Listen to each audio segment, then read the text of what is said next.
அது வந்து திருச்செந்தூர் முருகர் வழிபாடு. வியாழக்கிழமை அன்றைக்கி ரொம்ப கூட்டமாக இருக்குது, விசேஷமான நாள் தான். இப்போ வந்து அங்கே கூட்டமாக இருக்குது அப்படின்னா நீங்கள் வியாழக்கிழமை வழிபாடு பண்ணுறது ரொம்ப சிறப்பு. இல்லைன்னா ஏதோ ஒரு தினங்களில் போய் பண்ணிட்டு வர்றதும் சிறப்பு தான். அதே போல் பார்த்திங்கனாக்க பழனி முருகர் ராஜ அலங்காரம், பழனி முருகர் ராஜ அலங்காரம் செவ்வாய்க்கிழமை சாயந்தரம் பழனியில் போய் பண்ணிட்டு வர்றது சிறப்பு. அதே போல் நீங்கள் பார்த்திங்கனாக்க ஞாயிற்றுக்கிழமை காலையில் சூரியனார் கோயில், கும்பகோணம் பக்கத்தில் இருக்க சூரியனார் கோயிலில் தாமரை மலர் வச்சு 6 to 7 வழிபாடு பண்ணிட்டு வர்றதும் சிறப்பு. இந்த 3 தெய்வங்களையும் திருச்செந்தூர் முருகர் ஃபோட்டோ, அதே மாதிரி உங்களுக்கு இந்த பழனி முருகர் ராஜ அலங்கார ஃபோட்டோ, அதுக்கடுத்து சூரியனார் ஃபோட்டோ, இது 3ஐயுமே டவுன்லோட் பண்ணி உங்களுக்கு செல்ஃபோனில் வச்சு பார்க்குறதும் சிறப்பான நற்பலன்களை கொடுக்கும். இதுக்கு அடுத்து பார்த்திங்கனாக்க ஜெம் தெரப்பி.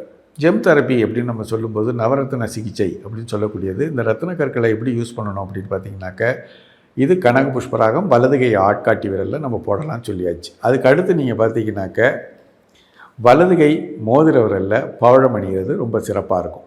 பவழத்தை அணியும் போதே நீங்கள் எதோட சேர்த்து போடணும் அப்படின்னு பார்த்தீங்கன்னாக்க மாணிக்கத்தோடு சேர்த்து தான் போடணும்.